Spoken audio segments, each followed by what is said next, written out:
blinded by belief. Believe. This is one of the control system's greatest weapons to control the human psyche.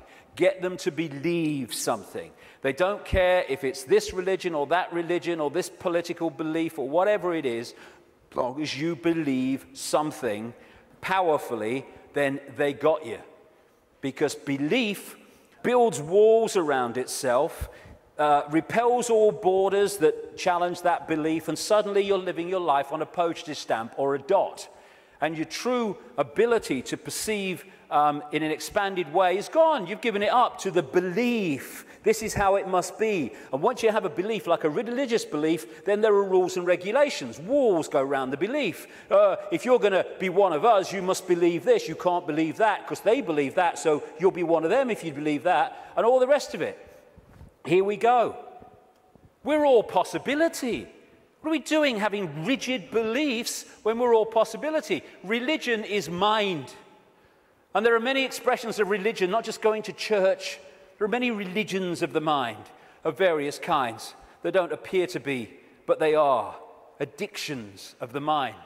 It's mind. You must believe this. There is one possibility. What's that saying? There is one possibility. That's how mind thinks. Consciousness, there is one possibility. You're having a laugh, darling. So religion, as we know it, is not going to survive this epoch change either, because it's an expression of the last one.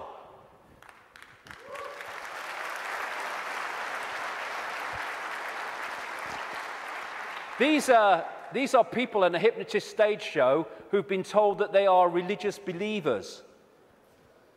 There's so many religious believers who are like that. There's so many prisons of the mind, religious belief, racial belief. I'm in a different spacesuit to you, so I'm better than you all. It's like being two spacemen on the moon, and they're having a bloody argument because the spacesuit is that color, and that spacesuit is that color, and that was made here, and that was made there. Mine's superior to yours. It's childish, child's play. And by the way, it's not just white people who are racist. It's a mentality that can manifest through any race. And we have racism all over the world.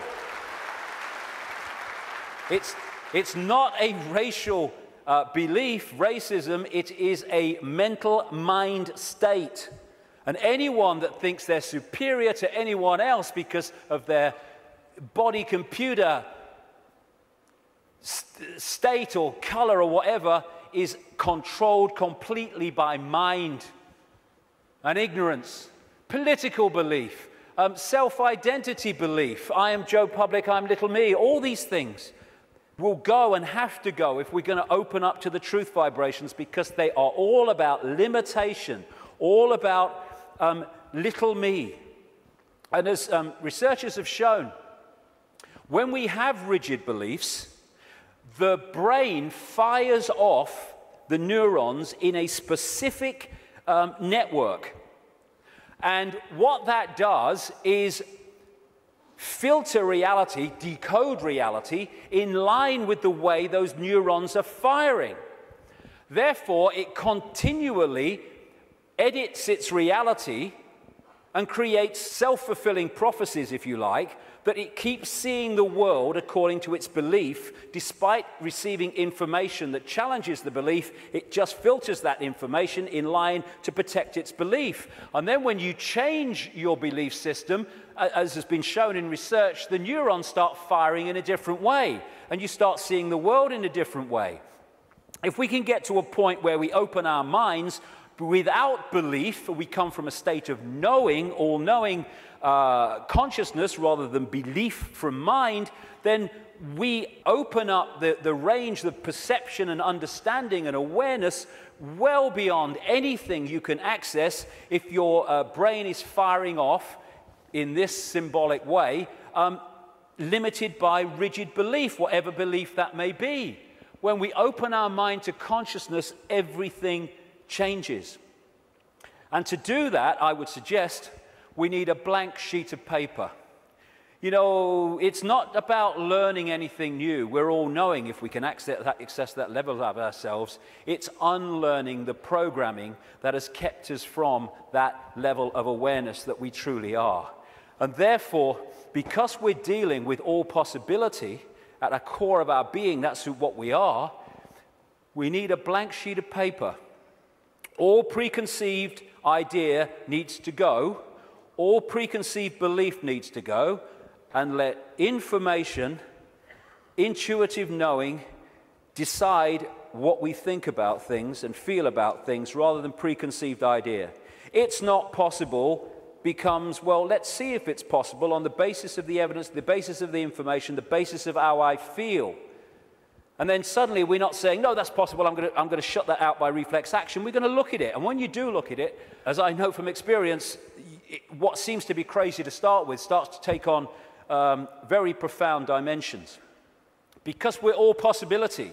And if we're saying only this is possible, only that's not possible, we know we're not operating at the core of our being, which is all possibility. We are editing things, we are limiting ourselves, we are entering the realm of mind. And it's a time to choose in many ways between the head, the intellect, not that he doesn't have the part to play, it does, it being the governor, and the heart, knowing, intuition. What changed my life more than anything else was 20 years ago when I decided that if I was ever had a decision between going with my intuitive knowing, which we feel here, funnily enough, in the kind of heart chakra area, and my mind, I was going to go with my head, I was going to go with my intuition. And it changed my life and has allowed me to follow this path, because I can tell you over the last 20 years, there have been many times in the early days, not for a long time, but in the early days, when my head was going, you're going to say what? You're going to do what? You must be joking. Not in my lifetime. But I thought, no, I feel to do it. I feel to do it. I went with it. And as a result, you follow this, this energetic path through intuitive knowing that's been laid out. And what happens, because intuition, knowing, is coming from another level of awareness beyond five-sense reality, it means that to five-sense reality, general world, some of the things you do when you follow your intuition are seen as, oh, I think I'm possibly an example of this, are seen as crazy and mad and lunatic and dangerous and all that stuff. And what happens then when you do that and you get that reaction is that the head kicks in, the mind, which wants to protect its preeminence that it's had up to this point, puts its arms together and says, see what happens when you don't listen to me, see the trouble you've got into? And it's like, yeah, okay, and you come back into mind. But if you stick with it, and you take what comes as a result of expressing your uniqueness and expressing your intuitive knowing, then eventually things happen, good things, great things sometimes, that happen not despite what you did and the reaction you got, but because of it. And then the mind, the intellect, looks at this and says, well, hold on a second. It might get you into trouble, but eventually it works out. And what happens then is your head and your heart, your knowing, your intuition come together. And the war stops. We become whole again, where mind serves consciousness instead of serving itself. And it's years and years, I say this honestly, since my intuition and my head have had a problem. It's an incredible feeling, because it's like, when you start out, it's like, I feel to do this. You're not doing that. No. And then after a while, when this sync takes place, it's like, I feel to do this. And the head goes, okay. And it's a totally different way of interacting with the world. The war stops. And this is open to all of ours. But the first thing is what it is. It's to face the situation we're in, and then we can do something about it. First thing, to realize that up to this point, we have been slaves thinking we were free. And so the first stage is to acknowledge that, and when we do, we can do something about it because we're accepting what the situation is. The second thing is to choose freedom over slavery and be prepared to do what is necessary to achieve that freedom over slavery. And when we do that and we mean it, there is a shift in our energy field. As that shift takes place, what I call magnetic attraction, it's the energy field is of the human body is an expression vibrationally of our state of being, mentally, emotionally, what we might call spiritually. And therefore, our state goes out as a vibrational field, and it draws in other vibrational fields that sync with it. We call these people, places, locations, ways of life, jobs, opportunities, or lack of them. So when this shift takes place, because we've said my intent, very powerful intent, is that I want freedom, and I want to end my life. I'm not going to be a slave anymore. I'll do what is necessary to understand who am I, where am I. Suddenly this energy field shift takes place, and we start drawing in new people, places, locations, opportunities, etc., that are syncing with the new vibrational state as opposed to the old one. And at this point, and I experienced this big time in the public eye, we experience this shift as our lives falling apart. Partnerships may end. We may lose our job. We may change location. We may, like me, undergo massive ridicule. But what if we understand what's happening?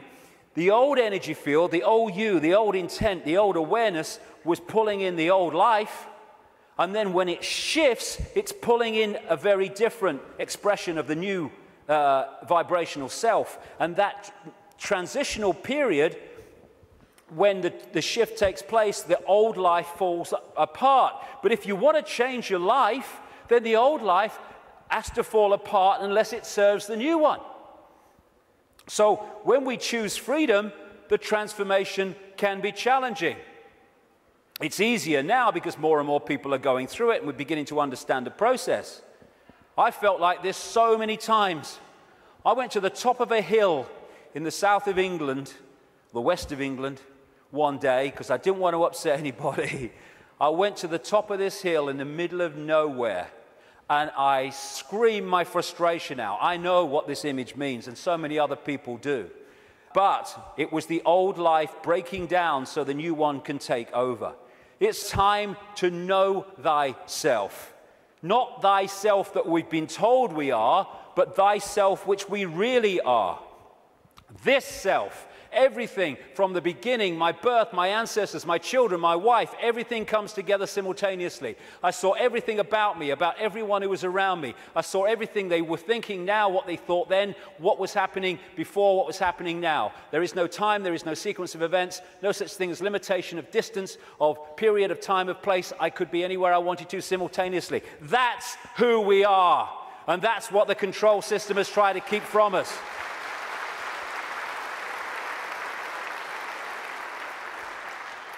Now, the way to go most powerfully with this change is to stop identifying who we are with what we are told we are, little me. To stop looking in the mirror and thinking that reflection is me, it's all I am. And looking at ourselves under the microscope, that's who I am.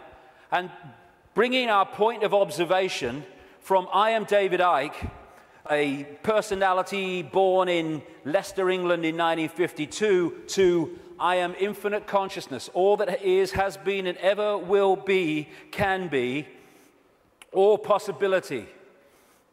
Infinite love, having an experience through this lens into this reality that they call David Icke.